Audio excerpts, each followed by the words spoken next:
Então, mais um ano que aqui estamos neste momento de prece, reflexão e amor. 18 horas.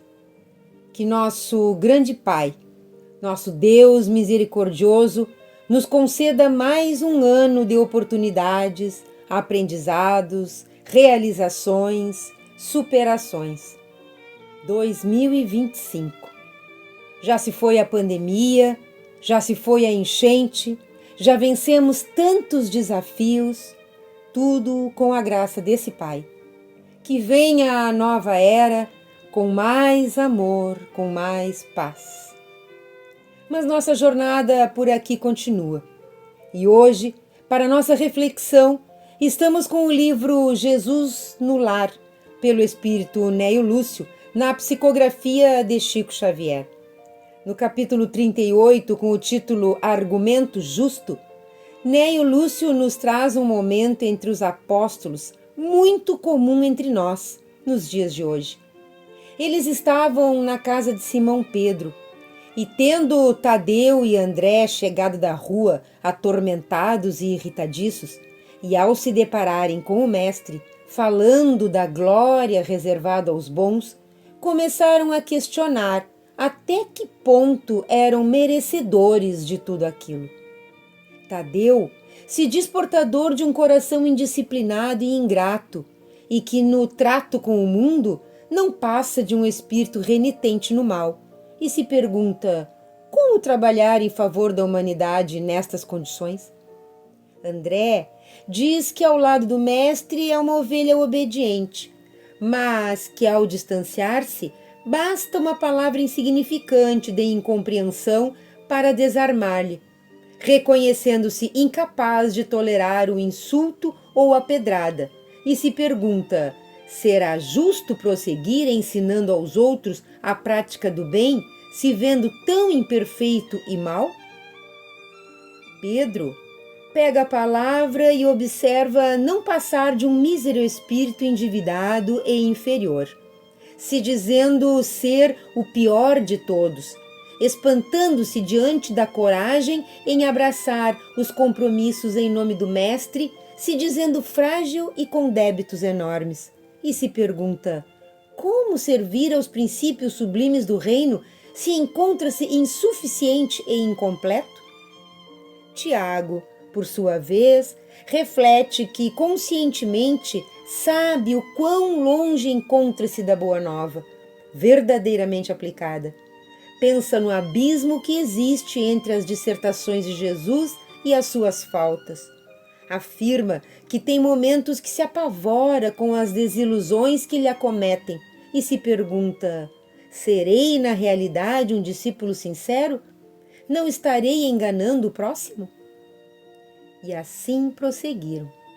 Eis que Jesus, após assinalar as opiniões ali enunciadas entre o desânimo e o desapontamento, esclareceu com bom humor: em verdade, o paraíso que sonhamos ainda está muito longe, e não vejo aqui nenhum companheiro alado.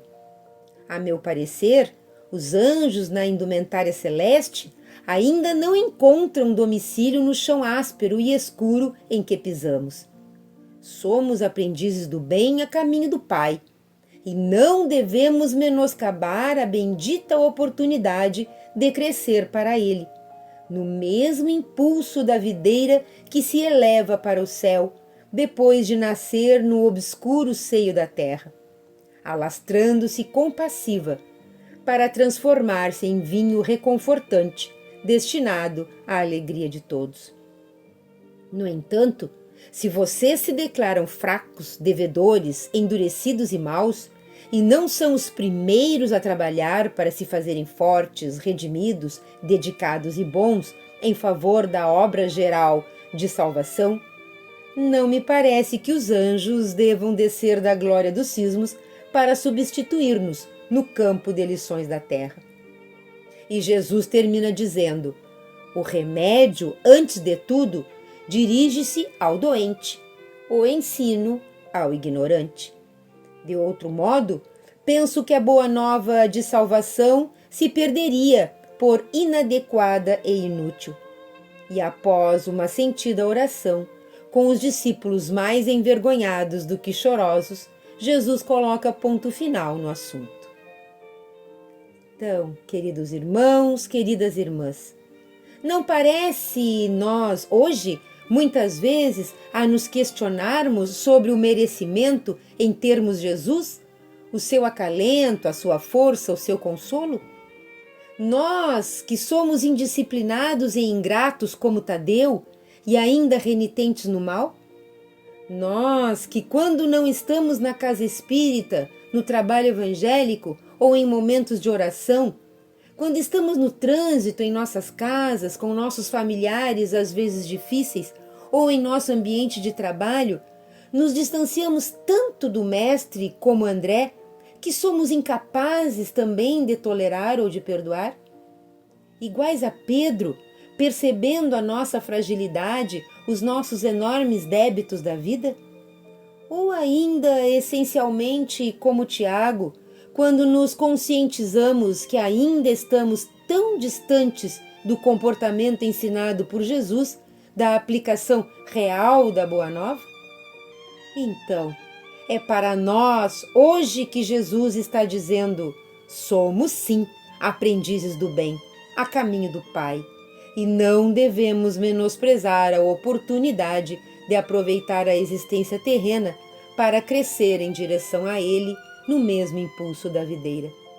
É nós, e não os anjos, que devemos ser os primeiros a trabalhar para nos tornarmos fortes, redimidos, dedicados e bons em favor da obra geral da salvação.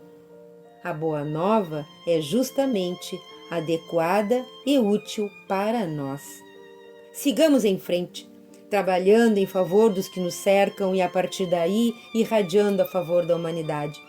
Sigamos praticando e ensinando o exercício do bem, servindo aos princípios sublimes do reino de Deus, porque o que importa é isso, é seguir, não desistir, persistir, levantar, andar.